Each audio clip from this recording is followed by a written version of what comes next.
Hello everyone from Chelsea Fan TV, my name is Alex. I'm standing outside Stamford Bridge after a 1-0 win against Fulham. And the last time I was doing a fan cam for all of you, I was in Middlesbrough. And I was not a very happy man. Fair to say, I'm in a better mood than I was at that point. Justifiably, I was very angry. And what Pochettino and the players did against Middlesbrough was very, very close to unforgivable. I couldn't really take any positives, to be honest with you. I think there was one or two players, but let's talk about today. We won a local derby. We won a game. Look, if you're looking to build consistency with a young team, you are going to have dips, and we certainly had that against Middlesbrough. But we're back on the right track. People might not be happy with the style of play, but you're going to have to accept that you're either going to get good football without results or bad football with results at times, because the players just don't have the quality, in my opinion, this is my personal opinion, to play good football every week and still grind them out, right? People talk to me about Tottenham. Tottenham are a ready-made team in a lot of ways, you know. For where they want to be in top 4 European football, they've got some great players. Now, I'm certainly not comparing us to Tottenham, but Pochettino used to manage there, and people say, well, welcome, Postecoglou can do it, but Pochettino can't. Look, Postecoglou's walked in with players like Heung-min Son, Kulusevski, you know, some good players, and they've made some very smart signings as well, you know, which we certainly haven't. And that's got nothing to do with the manager, that's the recruitment. Our recruitment's been shy, if you compare it to Tottenham, from a sense of what we've spent and then what we've got back on that investment. You look at Mudryk, Enzo and Caicedo, you say, you know what, I'd rather have a lifetime KFC deal. You know, there's no point of having these players. But on a serious note, I do think it's a step in the right direction. And I do think that if we would have lost this game, I would not question fans that want Pochettino out. Like, I'm not sitting here saying he needs to stay. But I am sitting here saying, I'm looking at the ownership. I'm looking at Todd Boehly, who we saw walk past her early. Didn't look particularly happy, to be honest with you. And I'm saying, you came into this club offering Graham Potter a 5-year contract, and you said this is a long-term build. This is a long-term project. We're going to back you, Graham. We're going to buy all the players, spend all the money, get rid of the dead wood. Graham Potter didn't even last a season. And then we got Pochettino in and we're promising the same thing. People say if Todd Boehly has any balls, he'll sack Poch. It's the opposite way round.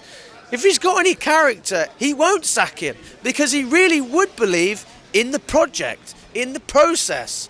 So let's not throw all these different ideas around. It's very simple. If Boehly does what he said he's going to do, he's not going to sack Pochettino, and he's going to have some common sense, and he's going to sign some ready-made players in January. And if he doesn't sign them in January, you better sign them in the summer, right? I said this at Middlesbrough. We're not there yet. I am getting there. And people say I'm too positive because I'm trying to take positives on the preview. I'm not deluded. I'm just looking at things and trying to look at the bigger picture. I can't just look at one thing and say, well, sack the manager, that's the solution. Guys, you've got to be a little bit more intelligent.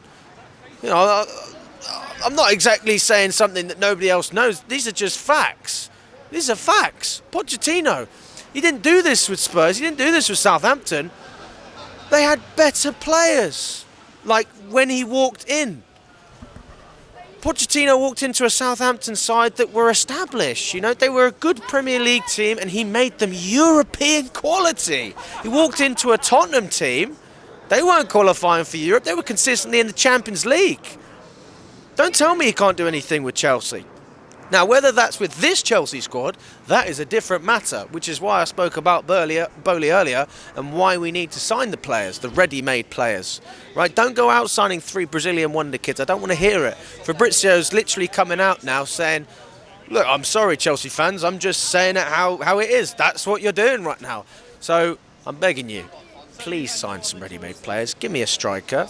Give me something that I can look at and say we can build this team around that player, because right now I'm not seeing it. Middlesbrough is an absolute disgrace. This, from a management point of view, from my perspective, was very, very close. And if we hadn't have got the result, again, I'd be standing here holding my microphone and I would be unable to counter any of the things that people are saying negatively towards Poch's management. But listen, a good result. Again, I'm still Poch. I'm not his biggest fan. I just don't think we should sack him, right? That doesn't mean I love him. I just don't think we should sack him, all right? That's very, very clear. I do not love Pochettino, for those of you in the comments who think I do. And I certainly don't love Boehly, okay? I just believe in giving things time to come to fruition.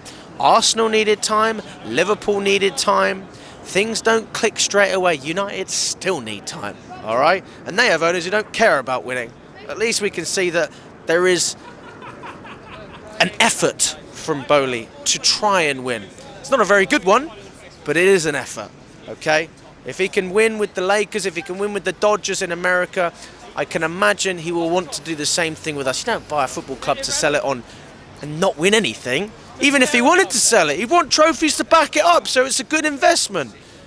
So that's where I'm at, guys. Let me know if you agree or disagree with anything I'm saying in the comments. Like and subscribe to the channel, and up the Chelsea.